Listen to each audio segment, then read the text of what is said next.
এখন আমরা নড়াইলের রামকৃষ্ণ মিশনে এসেছি, শ্রী স্বপন মহারাজের সান্নিধ্যে।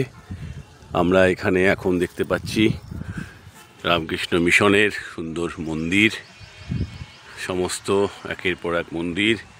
এখানে রামকৃষ্ণ মিশনের পুকুর, প্রায় 11.5 একর জমির ওপরে এই রামকৃষ্ণ মিশন তৈরি। সমস্ত কিছু দেখতে পাচ্ছেন, অতি সুন্দর জায়গা।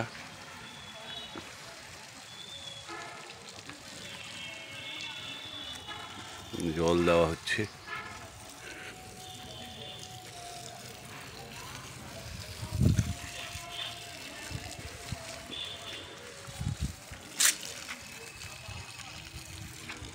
সুন্দর স্থাপত্য।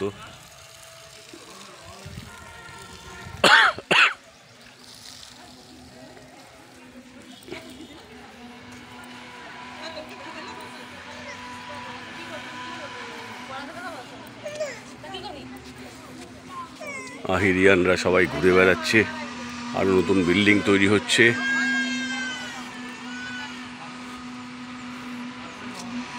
সকল সদস্য, সুন্দর জায়গা।